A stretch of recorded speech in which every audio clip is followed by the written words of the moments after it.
Hello दोस्तों, नमस्कार। मैं हूं प्रेम प्रकाश। तो आज पीजीएस विद प्रेम इसके यूट्यूब चैनल में आप सभी का स्वागत है। तो चलिए आज एनसीईआरटी एमसीक्यू टेस्ट सीरीज का आज ये चौथी क्लास। जी हाँ, यहाँ पर चौथी क्लास है। 6 से 12 तक की जो ये चौथी क्लास में आप सभी का स्वागत है। और क्लास शुरू करने से पहले आपको बता दूं कि हमारा जीएस विद प्रेम ये हमारा यूट्यूब चैनल है, इसे आप लोग सब्सक्राइब कीजिए तथा हमारे टेलीग्राम चैनल जीएस विद प्रेम को भी आप लोग ज्वाइन कर सकते हैं। और अगर किसी भी प्रकार की अगर आपको जानकारी लेनी है तो हमारे इस टेलीग्राम चैनल पर आप डायरेक्ट मैसेज कर सकते हैं। तो चलिए शुरुआत करते हैं देर न करते हुए।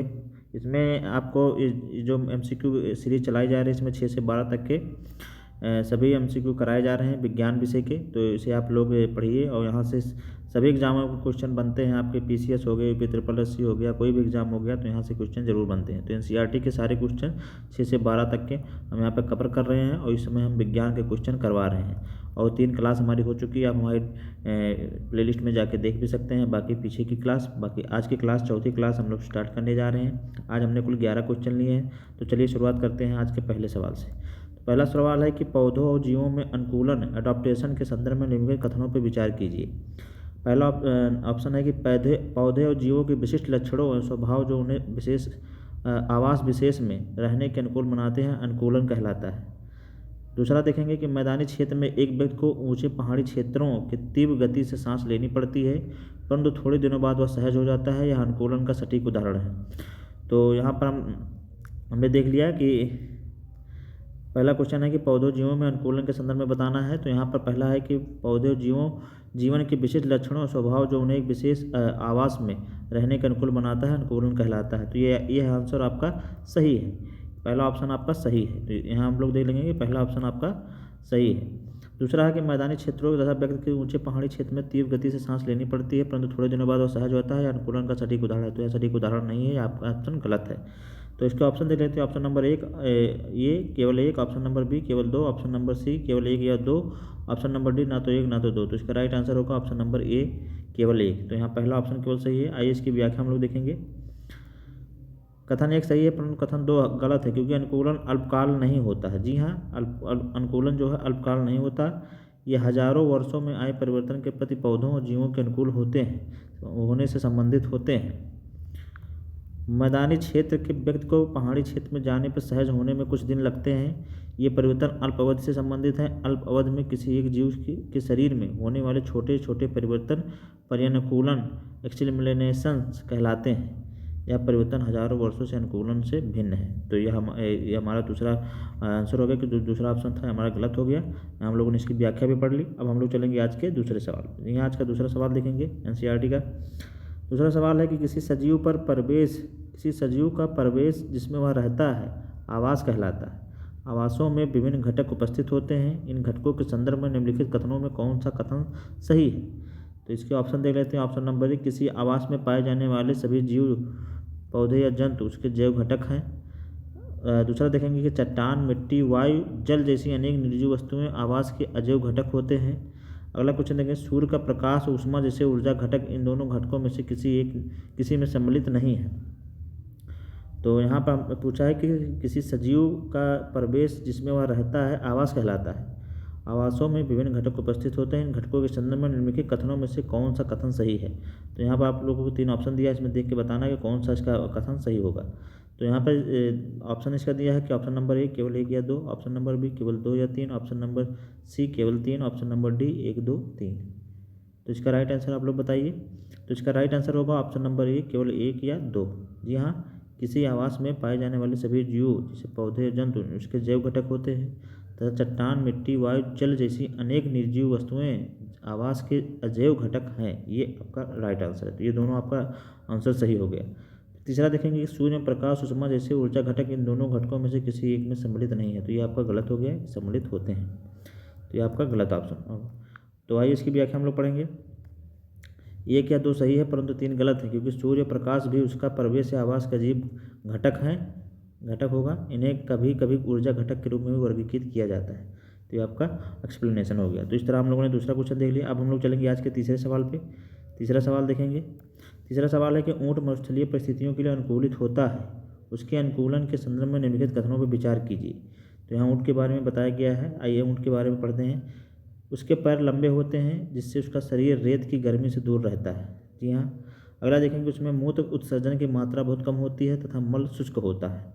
अगला देखेंगे कि उसको पसीना नहीं आता है। तो यहाँ पर हम इसका ऑप्शन देखेंगे। ऑप्शन नंबर ए में दिया है केवल 1, ऑप्शन नंबर बी दिया है केवल 1 या 2, ऑप्शन नंबर सी दिया है केवल 3, ऑप्शन नंबर डी दिया उपयुक्त में से सभी सही है। तो यहाँ पर ऊँट के बारे में पूछा गया है कि ऊँट जो है मरुस्थलीय परिस्थिति में के लिए अनुकूलित होता है। तो उसके बारे में दिया है कि उसके पैर लंबे होते हैं जिससे उसका शरीर रेत की गर्मी से दूर रहता है। यह ऑप्शन सही है आपका। दूसरा देखेंगे उसमें मूत्र उत्सर्जन की मात्रा बहुत कम होती है तथा मल शुष्क होता है। ये भी सही है। उसको पसीना नहीं आता है। ये भी सही है। तो यहाँ पर आपके तीनों ऑप्शन सही हैं, उपयुक्त में से सभी सही हैं। आइए इसकी व्याख्या हम लोग देखेंगे। उपयुक्त तीनों कथन सही हैं। ऊँट में उपस्थित उपर्युक्त सभी विशेषताओं के कारण ऊँट के शरीर से जल का ह्रास बहुत कम होता है जिससे जल के बिना भी अनेक दिनों तक रह सकते हैं। तो ये आपका राइट आंसर हो गया। यहाँ पर एक्सप्लेनेशन हो गया जिसे हम लोगों ने देख लिया। अब हम लोग चलेंगे आज के चौथे सवाल पे। आज का चौथा सवाल है कि निम्नलिखित पे विचार कीजिए। पहला है नंबर 1 है मछली, नंबर 2 है स्क्विड और नंबर 3 है ऑक्टोपस। तो इसमें पूछा है कि उपयुक्त में से किसका शरीर धारा रेखीय नहीं होता है। जी हाँ, इसमें किसका शरीर धारा रेखीय नहीं होता। ऑप्शन है ऑप्शन नंबर ए केवल 1, ऑप्शन नंबर बी केवल 1 या 2, ऑप्शन नंबर सी केवल 2 या 3, ऑप्शन नंबर डी 1, 2, 3। तो इसका राइट आंसर होगा ऑप्शन नंबर सी 2 या 3। जी हाँ, ऑप्शन नंबर 2 या 3 होगा। स्क्विड और ऑक्टोपस ये दोनों हैं जिसके शरीर पर धारा रेखीय नहीं होता है। आइए इसकी व्याख्या हम लोग देखेंगे। मछली का शरीर धारा रेखीय होता है। यह मछली को पानी में गति करने में सहायक होता है। मछली का शरीर चिकनी सल्कों से ढका होता है। यह सल्क मछली को सुरक्षा प्रदान करते हैं, साथ ही जल में सुगम गति में सहायक होते हैं। दूसरे तो यहाँ हमने देख लिया कि मछली का जो शरीर होता है वो धारा रेखीय होता है और वही उनको तैरने में सहायक होता है। तो इसे आप लोग याद रखिएगा। दूसरे बहुत से समुद्री जंतुओं का शरीर धारा रेखीय होता है, परंतु स्क्विड और ऑक्टोपस जैसे समुद्री जंतुओं का शरीर आमतौर पर धारा रेखीय नहीं होता है। जब वह जल में चलते हैं तो अपने शरीर को धारा रेखीय बना लेते हैं। जी हाँ, इनका शरीर जो है धारा रेखीय नहीं होता, लेकिन जब पानी में चलते हैं तो ये धारा रेखीय अपने शरीर को बना लेते हैं। तो इस तरह आपका ये दूसरा जो 3 था वो सही नहीं था और पहला मछली में धारा रेखीय होता है। इसे आप लोगों ने पढ़ लिया। अब हम लोग चलेंगे आज के 5वें सवाल पे। 5वां सवाल देखेंगे एनसीईआरटी का। अगला सवाल है निम्नलिखित पर विचार कीजिए। नंबर 1 ऑक्टोपस, नंबर 2 व्हेल और नंबर 3 डॉल्फिन। इसमें पूछा है कि उपयुक्त में से किसमें या किनमें श्वसन के लिए गिल या क्लोम नहीं होता है। जी हाँ, इनमें से किसमें गिल या क्लोम नहीं होता। तो इसके ऑप्शन है केवल 1, ऑप्शन नंबर बी केवल 1 या 2, ऑप्शन नंबर सी केवल 2 या 3, ऑप्शन नंबर डी उपयुक्त में से कोई नहीं। तो इसका राइट आंसर होगा ऑप्शन नंबर सी 2 या 3। जी हाँ, व्हेल या डॉल्फिन में गिल या क्लोम नहीं होता। जी हाँ, व्हेल या डॉल्फिन में गिल या क्लोम नहीं होता है। आपको यह क्वेश्चन बहुत इंपॉर्टेंट है क्योंकि कहा जाता है कि मछलियाँ गलफड़े से सांस लेती हैं गिल के द्वारा, क्लोम के द्वारा, लेकिन यहाँ पर मछली व्हेल और डॉल्फिन में लेकिन ये गिल या क्लोम से सांस नहीं लेती। तो आइए इनके बारे में हम थोड़ा पढ़ेंगे। ऑक्टोपस के जल से श्वसन के लिए गिल क्लोम होते हैं। ऑक्टोपस जो होते हैं जल में श्वसन के लिए गिल या क्लोम होते हैं। गिल स्क्विड और मछलियों में भी होते हैं, परंतु डॉल्फिन और व्हेल जैसे कुछ जंतुओं में गिल नहीं होते हैं। ये सर तथा नासा द्वार अथवा वात छिद्रों द्वारा सांस लेते हैं या लंबे समय तक बिना सांस लिए रह सकते हैं। वह समय समय पर समुद्री सतह पर आकर श्वसन क्षेत्र में जल बाहर निकालते हैं एवं श्वास द्वारा स्वच्छ वायु अंदर भरते हैं। तो यहाँ हम लोगों ने व्याख्या देख लिया कि जो मछलियों में गिल होते हैं, आपके स्क्विड में गिल होते हैं तथा ऑक्टोपस में गिल होते हैं, लेकिन आपके ये डॉल्फिन और व्हेल में गिल नहीं होते हैं। या वात छिद्रों द्वारा तथा नासा द्वारा सांस लेते हैं या लंबे समय तक सांस नहीं ले सकते। तो इसे आप लोग याद रखिएगा। अब हम लोग अगले क्वेश्चन पर चलेंगे, आज का छठे क्वेश्चन पर। छठा क्वेश्चन है कि नागफनी के पौधे में प्रकाश संश्लेषण निम्नलिखित में किस भाग में होता है। नागफनी के पौधे में प्रकाश संश्लेषण निम्नलिखित में किस भाग में होता है। तो ऑप्शन नंबर ए पत्ते में, ऑप्शन नंबर बी तने में, ऑप्शन नंबर सी जड़ों में, इनमें प्रकाश संश्लेषण नहीं होता। इसका राइट आंसर होगा ऑप्शन नंबर बी तने में। जी हाँ, आइए इसकी व्याख्या हम लोग देखेंगे। नागफनी एक मरुस्थलीय पौधा है। मरुस्थलीय पौधे वाष्पोत्सर्जन द्वारा जल की बहुत कम मात्रा निष्कासित करते हैं। मरुस्थलीय पौधे में पत्तियां या तो अनुपस्थित होती हैं या बहुत छोटी होती हैं। कुछ पौधों में पत्तियां कांटों का रूप ले लेती हैं, जिससे पत्ती में होने वाले वाष्पोत्सर्जन से होने वाले ह्रास में कमी आती है। नागफनी में पत्ती जैसी संरचना वास्तव में तना होता है। इसमें प्रकाश संश्लेषण सामान्यतः तने में होता है। तना एक मोटी मोमी परत से ढका होता है जिससे पौधों को जल संरक्षण में सहायता मिलती है। अधिकतर मछली पौधों की जड़ें जल अवशोषण के लिए मिट्टी में बहुत गहराई तक चली जाती हैं। तो यहाँ हम लोगों ने देख लिया कि नागफनी जो है प्रकाश संश्लेषण जो तने के द्वारा लेता है, तो इसे आप लोग याद रखेंगे। अब अगला हम लोग 7वां क्वेश्चन आज का देखेंगे। 7वां क्वेश्चन है कि पौधे की पत्तियां श्वसन की प्रक्रिया में वायु को अंदर लेती हैं। इस प्रक्रिया के अगले चरण में पत्तियां निम्नलिखित में से क्या करती हैं? जी हाँ, पौधे की पत्तियां जो हैं श्वसन की प्रक्रिया में पहले तो वायु को अंदर लेती हैं, लेकिन इसके बाद जो प्रक्रिया होती है उसमें वो क्या करती हैं? तो इसके ऑप्शन देख लेते हैं। इसके बाद में वो कार्बन डाइऑक्साइड का उपयोग करती हैं तथा ऑक्सीजन वायु में निष्कासित करती हैं। जी हाँ, फिर अगला देखेंगे ऑक्सीजन का उपयोग करती हैं तथा कार्बन डाइऑक्साइड वायु में निष्कासित करती हैं।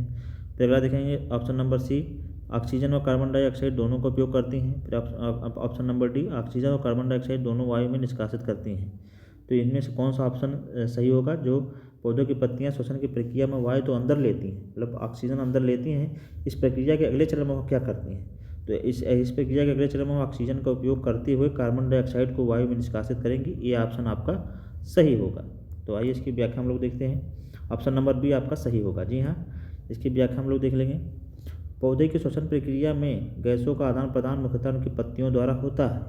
पत्तियां सूक्ष्म रंध्रों जैसे स्टोमेटा द्वारा वायु को अंदर लेती हैं तथा ऑक्सीजन का उपयोग करती हैं और वे कार्बन डाइऑक्साइड वायु में निष्कासित करती हैं। प्रकाश संश्लेषण की क्रिया में पौधे प्रकाश की उपस्थिति में वायु की कार्बन डाइऑक्साइड का उपयोग कर भोजन बनाने के लिए करते हैं तथा ऑक्सीजन छोड़ते हैं। पौधे केवल दिन के समय ही भोजन बनाते हैं, जबकि श्वसन क्रिया दिन और रात दोनों में निरंतर चलती रहती है। भोजन बनाने की प्रक्रिया में निष्कासित ऑक्सीजन की मात्रा पौधे द्वारा श्वसन में उपयोग की गई ऑक्सीजन की अपेक्षा बहुत अधिक होती है। तो यहाँ हम लोगों ने पढ़ लिया बहुत ही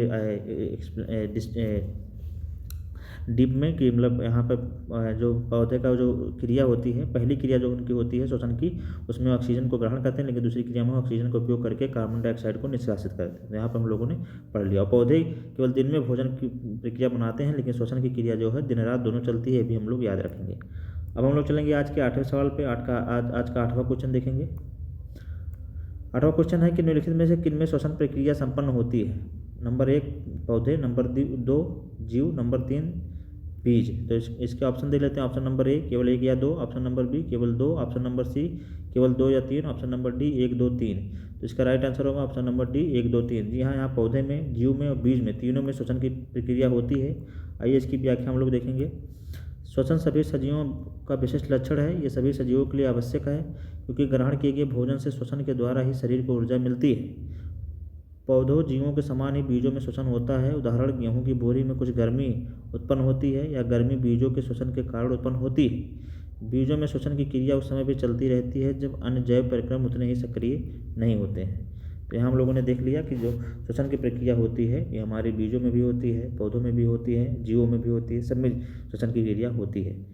बीजों में भी होती है क्योंकि जब गेहूं में जीव रखा है तो वहाँ देखते हैं, कभी कभी देखते हैं कि उसमें से हरी हरी पत्तियाँ निकलने लगती हैं, तो वहाँ भी श्वसन की क्रिया होती रहती है। तो अब हम लोग चलेंगे आज के अगले सवाल पे देखेंगे। 9वां क्वेश्चन आज का देखेंगे। 9वां क्वेश्चन देखेंगे आज का। 9वां क्वेश्चन है कि निम्नलिखित पर विचार कीजिए, जिसमें उत्सर्जन 1 नंबर 2 उद्दीपन की प्रति क्रिया, अब नंबर 3 प्रजनन। तो उपयुक्त में से सजीवों, जंतु, पौधों लक्षणों में सम्मिलित है। इनमें से कौन है जो जंतु, पौधों, सजीवों के रूप में सम्मिलित है? तो इसका ऑप्शन देखेंगे। ऑप्शन नंबर ए 1 या 2, ऑप्शन नंबर बी केवल 1 या 3, ऑप्शन नंबर सी केवल 2 या 3, ऑप्शन नंबर डी 1 2 3। तो इसका राइट आंसर होगा ऑप्शन नंबर डी 1 2 3। जी हाँ, उत्सर्जन, उद्दीपन और प्रजनन ये तीनों सजीवों में के लक्षण में सम्मिलित है। आइए इसकी व्याख्या हम लोग देखेंगे। वातावरण में होने वाले कुछ परिवर्तनों जैसे कांटा चुभना, तेज प्रकाश की क्रिया, व्यंजन आदि को उद्दीपन कहते हैं। जी हाँ, कांटा चुभना हो गया, तेज प्रकाश की क्रिया हो गई, व्यंजन आदि को उद्दीपन कहते हैं। सभी सजीव उद्दीपन के प्रति अनुक्रिया देते हैं। जैसे छुई मुई या गुलमेहंदी के पौधे की पत्तियां छूने पर अचानक मुरझा सिकुड़ जाती हैं, या पौधे में उद्दीपन के प्रति अनुक्रिया का उदाहरण है। प्रजनन पौधे जंतु दोनों में होता है, परंतु दोनों में प्रजनन के तरीके भिन्न भिन्न हैं। तो यहाँ पर हम लोगों ने इसे पढ़ लिया। यहाँ पर मतलब प्रजनन तो पौधे जंतु दोनों में होता है, लेकिन केवल तरीके अलग होते हैं, लेकिन होता दोनों में है। तो यहाँ पर ये तीनों ऑप्शन इसका सही होगा। अब हम लोग चलेंगे आज के 10वें सवाल पे। आज का 10वां सवाल देखेंगे। निम्नलिखित में लंबाई का एसआई मात्रक कौन सा है? जी हाँ, option number A meter, option number B foot, option number C A और बी दोनों, ऑप्शन नंबर डी उपयुक्त में से कोई नहीं। तो इसका राइट आंसर होगा ऑप्शन नंबर ए मीटर। जी हाँ, निम्नलिखित में लंबाई का सही मात्रक मीटर है। आइए इसकी व्याख्या हम लोग पढ़ेंगे। वैज्ञानिकों द्वारा एक समान मापन के लिए मानक मात्रकों के एसआई को स्वीकार किया गया है, जिसमें अंतर्राष्ट्रीय मानक प्रणाली एसआई मात्रक कहते हैं। लंबाई का एसआई मात्रक मीटर है। जी हाँ, लंबाई का एसआई मात्रक मीटर है, इसे भी हम लोग याद रखेंगे। एक मानक प्रणाली स्वीकार की गई है जिसे एसआई मात्रक कहते हैं, और इसे ही लंबाई का एसआई मात्रक मीटर है। अब चलेंगे आज के लास्ट क्वेश्चन पे। यहाँ आज का लास्ट क्वेश्चन हम लोग देखेंगे। आज 11वां क्वेश्चन, आज का लास्ट क्वेश्चन है, निम्नलिखित में को विचार कीजिए। पहला है कि वाहन जो है सरल रेखीय गति, पंखा जो है आवर्ती गति में होता है, झूला जो है वर्तुल गति में होता है। तो इसके ऑप्शन देख लेते हैं। ऑप्शन नंबर ए केवल एक, ऑप्शन नंबर बी केवल एक या दो, ऑप्शन नंबर सी केवल दो या तीन, ऑप्शन नंबर डी उपयुक्त में से सभी कथन सही हैं। तो इसका राइट आंसर होगा ऑप्शन नंबर ए केवल एक। वाहन जो है सरल रेखीय गति में चलता है, यही ऑप्शन केवल इसका सही है। आइए इसकी व्याख्या हम लोग पढ़ेंगे। वाहनों की गति जो है सरल रेखीय गति का उदाहरण है। जब वस्तुएं सरल रेखा के अनुदिश गति करती हैं तो ऐसी गति सरल रेखीय गति कहलाती है। जब कोई वस्तु इस प्रकार गति करती है कि इसे वस्तु के किसी नियत बिंदु से दूरी समान रहती है, तो इस प्रकार की गति वर्तुल गति कहलाती है। जैसे कि पंखा हो गया, घड़ी हो गया, या सुई हो गया, कुम्हार के चाक आदि हो गए, ये सब वर्तुल गति के उदाहरण हैं। उसके बाद ऐसी गति जो एक निश्चित समय अंतराल के पश्चात अपनी गति को दोहराती है, उसे आवर्ती गति कहते हैं। जैसे कि पार्कों में लगे सामान झूले, एक बार ऊपर गया तो फिर नीचे आता है। घड़ी के पेंडुलम जो होते हैं इधर जाते हैं इधर आते हैं। गिटार के तार होते हैं, ढोलों के पृष्ठ आदि आवर्ती गति के उदाहरण। तो ये बहुत एक अच्छा एक्सप्लेनेशन अब हम लोगों ने पढ़ा। आप लोग इसे पढ़ लीजिए, यहाँ से कई क्वेश्चन आपके तैयार हो जाएंगे। तो ये थी हमारी आज की एनसीईआरटी की क्लास। आप लोगों को कैसी लगी आप लोग ज़रूर बताएं हमारे कमेंट बॉक्स में। बहुत ही इंपॉर्टेंट, बहुत ही मतलब ऐसी क्लास आपको जल्दी नहीं मिलती है यूट्यूब पे, तो इसे आप लोग ज़रूर शेयर करें। ये हमारे यूपीएससी और यूपीसीएस और यूपी ट्रिपल एससी या किसी भी एग्ज़ाम के लिए बहुत इंपॉर्टेंट क्लास है, क्योंकि बिना एनसीईआरटी को पढ़े आप कोई भी एग्ज़ाम क्लियर नहीं कर सकते। और यहाँ हम आपको बेसिक्स पढ़ा रहे हैं, जो कि बेसिक एनसीईआरटी से शुरू लेके हम आपको 6 से लेकर 12 तक के एनसीईआरटी के सवालों को कवर करेंगे। तो आप लोग हमारे इस चैनल से को सब्सक्राइब कर लीजिए, हमारे से इस चैनल इसके बेल आइकन को भी दबाएं, तथा ताकि इसकी नोटिफिकेशन आप लोगों को मिलती रहे। ज़्यादा से ज़्यादा लोगों तक इसे शेयर करें। हमारे इस चैनल पे आपको एनसीईआरटी की एमसीक्यू सीरीज 6 से लेकर 12 तक की, तथा आपको जो थ्योरी सेगमेंट में आपको क्लास भी दी जा रही है। जीएस की थ्योरी सेगमेंट में इसकी क्लास एक क्लास आप लोगों को अपलोड कर दी है, जो कि आपके किसी भी एग्ज़ाम के लिए, जैसे कि इधर का लेखपाल हो गया आपका, बाकी UP triple SC junior assistant हो गया, यूपीएसआई हो गया, यूपीएसएससी हो गया, तो कोई भी एग्ज़ाम इधर आप यूपीपीसीएस हो गया देने वाले हैं, तो उसके लिए आप हमारी थ्योरी सेगमेंट को भी पढ़ सकते हैं। साथ ही साथ यहाँ से एमसीक्यू की टेस्ट सीरीज भी आप इसे लगा सकते हैं, पढ़ सकते हैं। उसके बाद डेली आपको करंट अफेयर की हमारी क्लास करवाई जा रही है, उसे भी आप लोग जाके ज़रूर देखा करें। करंट अफेयर की बहुत ही शानदार क्लास 10 से 20 मिनट में आपको देश दुनिया की सारी खबरें प्लस आपको स्टैटिक जीके भी वहाँ पे कवर करा दिया जाता है। साथ ही साथ लास्ट में एक क्वेश्चन भी आपसे वहाँ पूछा जाता है टेस्ट के लिए। तो आप हमारे इस चैनल को ज़रूर ज्वाइन करें और डेली आप अपने क्या नाम है अपनी राय भी दें, जो भी आपको अच्छा लगे, और ज़्यादा से ज़्यादा लोगों तक इसे शेयर करें। तो चलिए फिर हम लोग मिलेंगे एक नए वीडियो में नए एनसीईआरटी एमसीक्यू के साथ। तो तब तक के लिए आप लोग पढ़ते रहिए। नमस्कार, जय हिंद।